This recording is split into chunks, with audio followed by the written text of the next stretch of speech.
এমন করে দাদা পটি করছে, দেখাও আরেকবার বন্ধুদের।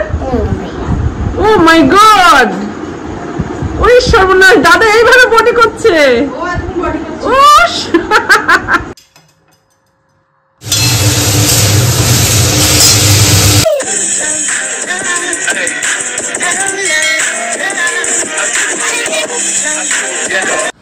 তো আমার জন্য তুমি ভালো আছো?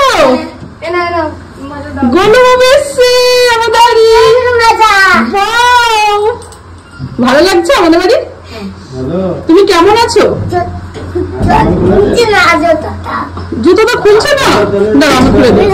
বন্ধুদের হাই করো, বন্ধুদের হাই হাই করো। আমাদের গোলু বাবু চলে এসছে। কেমন আছো তুমি? আমাদের সিঁড়ি ভালো হয়েছে, সিঁড়ি ভালো হয়েছে। হাই কর। Hello, high. সম্পা এসছে, গোলু বাবু এসছে। বৃষ্টি হয়ে গেল এইমাত্র। বন্ধুরা, and welcome back to my channel. আশা করি আমরা প্রত্যেকে খুব ভালো আছেন। আমিও খুব ভালো আছি। ঘড়ির কাঁটা 2:30 বেজে গেছে। আমি এখন খাওয়া দাওয়া করবো, অনেকটাই লেট হয়ে গেছে, সকাল থেকে অনেক কাজ ছিল। আর ফ্রিজের অবস্থা এরকম দেখতেই পাচ্ছেন, ফ্রিজটা ভালোভাবে চলছে বলে তাই এখনও ফ্রিজ কেনা হয়নি। ফ্রিজ পুরানো ফ্রিজ হলেও খুব ভালো। হ্যাঁ, ফ্রিজের মিস্ত্রি এসেছিলো আজকে, ঠিক করে দিয়ে গেছে। ফ্রিজটা খুব প্রবলেম করছিল। চলো আমি খাওয়া করে নিই, পরে আসছি। সবেল পরিষ্কার হয়ে গেছে। চলুন দুপুরের মেনুটা একবার শেয়ার করে দিই। প্রচণ্ড বৃষ্টি হয়ে গেল। ভাত হয়েছে, আলু দিয়ে কাতলা মাছের ঝোল হয়েছে, হালকা করেই রান্না করেছি। আর হচ্ছে পাতিলেবু তো আছেই, আর হচ্ছে মাছের তেল পটকা, ওটা ডিমও ছিল, দিয়ে দিয়েছি। আর হয়েছে পটল। Good evening. লাঞ্চ মেনু খাওয়া দাওয়ার পরে রেস্ট করেছি। গুড ইভিনিং বল বন্ধুরা, এইমাত্র ঘুম থেকে উঠলাম আমি। বলো, ঘড়ির কাঁটা 4:30 বাজে। বলো,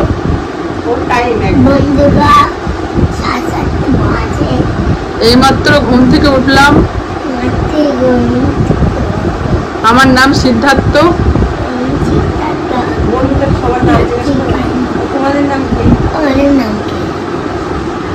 তোমরা ভালো আছো?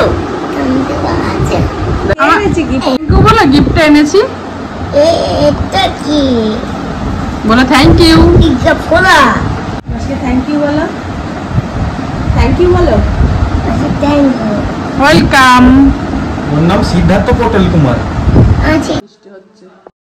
Good evening. আমাদের সন্ধ্যাবেলা এখন সন্ধ্যা টন্ধা দেওয়া হয়ে গেছে, এখন 7:30 বেজেও গেছে। চা নিয়ে চলে এসেছি। আর গোলুরা এসছে তো দেখলেন, দুপুরের আগেই এসছে। আমি ওই 12টা 11:30 এরকম হবে এসছে। তাই এখন এই দেখুন চা জল এসব খাওয়া হচ্ছে।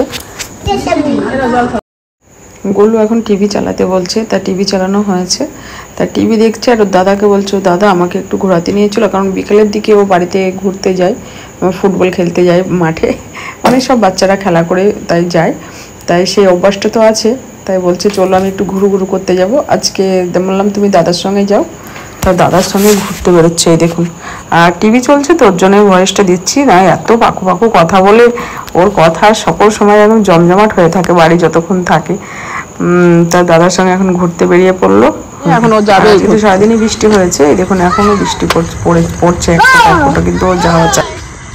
বলো আজকে এসছি, আজকে না আমি আর যাবো না। ও এটা এমন করে দাদা পটি করছে, দেখাও আরেকবার বন্ধুদের। ও মাই গড, ওই সর্বনাশ, দাদা এইভাবে পটি করছে। ও তোমার ডিনার কমপ্লিট? ডিনার কমপ্লিট হয়ে গেছে। রুটি সবজি আমার মনেই নেই। তাই দেখুন রুটি পেঁয়াজ আর ডাল সিদ্ধ করেছিলাম গোলুবাবুর জন্য। পটলের পোস্ত ছিল। আর এই দেখো মাছ আছে। রাতের ডিনার হয়ে যাবে। চলো মোচাটা সম্পা ছাড়িয়ে রেখে তো খাওয়া হয়ে গেছে। গোলুবাবু এখন খেলা বন্ধুরা ভিডিওটা তো ছোটই করেছি, তা দেখলাম বন্ধুদের সঙ্গে একটা রেসিপি শেয়ার করি। দারুণ লেগেছিল খেতে। ঝিঙা বাটা, ঝিঙা তো রান্না করে ঝিঙা পোস্ত অনেক রকম করেই খেয়েছেন। আর এইরকম নরম কচি ঝিঙা যদি খোসা ফেলে দেওয়া হয় উপরে চেগলাটা, তাহলে আর কট্টুকুনি থাকছে। আর যেভাবে ঝিঙার দাম, এইভাবে যদি একবার হলেও করে খেয়ে দেখেন, আমরা দ্বিতীয় দিন মনে হবে এই খোসা সমেতই খাই, এত টেস্ট হয়েছিল। তা দেখলাম বন্ধুদের সঙ্গে শেয়ার করি, তাই খোসা সমেতই ভালো করে ধুয়ে পরিষ্কার করে কেটে নিয়েছি। আর এদিকে অল্প একটু সরিষার তেল দিয়ে দিচ্ছি, একদম অল্প, বেশি দিইনি কিন্তু। তারপরে সরিষার তেল দিয়ে দুটো শুকনো লঙ্কা দিয়েছি। ঝালটা আপনাদের পরিমাণ মতনই দেবেন। শুকনো লঙ্কা দিয়ে যেহেতু করছি বুঝতেই পারছেন, বেশি দেওয়া উচিত না, কিন্তু ঝাল যেমন খাবেন তেমন দেবেন, যেমন নিতে পারবেন। তা যাই হোক, রসুন দিয়েছি আর দুটো শুকনো লঙ্কা দিয়েছি আর ঝিঙাটা দিয়ে দিয়েছি। তারপরে একটু চিংড়ি মাছ দিলাম। চিংড়ি মাছটা না দিলেও চলে, কিন্তু চিংড়ি মাছটা দিলে টেস্টটা বাড়িয়ে তোলে। আর এই টাইমে কিন্তু লবণ দিইনি, লবণ দিলে জল ছেড়ে যাবে ঝিঙা থেকে, ব্যাস হয়ে গেল ওর জন্যই। তা লবণ ছাড়াই আমি এইভাবে ভেজে নিয়েছি। ভেজে নিয়ে মিক্সারে একটু ঠান্ডা করে পেস্ট করে নিয়েছি। কত কালারটাও কত সুন্দর লাগে। তারপর ওই কড়াইয়ের মধ্যে একটু সরিষার তেল আর দুটো কাঁচা লঙ্কা চিড়ে দিয়েছি। চিড়ে দিয়ে একটু কালো জিরা দিয়ে দিয়েছি। এবার যে বাটা পেস্টটা তৈরি করে রেখেছিলাম, পেস্টটা আমি এবার দিয়ে দেব। একদম অল্প টাইমের মধ্যে ঝিঙাটা হয়ে যায়। ঝিঙা বাটাটা খেতেও দারুণ লাগে, আর খোসা সমেত বুঝতেই পাচ্ছেন কত টেস্ট লাগবে।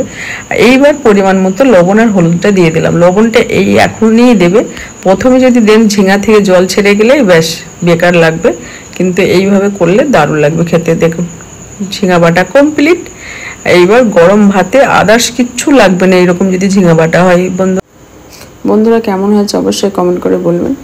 আর ভিডিও বড় করব না, আপনারা ভালো থাকবেন, সুস্থ থাকবেন, সকলের সঙ্গে স্মাইল দিয়ে থাকবেন, নিজের শরীরের অবশ্যই খেয়াল রাখবেন। আজকের মতো বাই বাই, গুড নাইট। দেখা হবে কালকে একটা নতুন ভিডিও নিয়ে। বাই।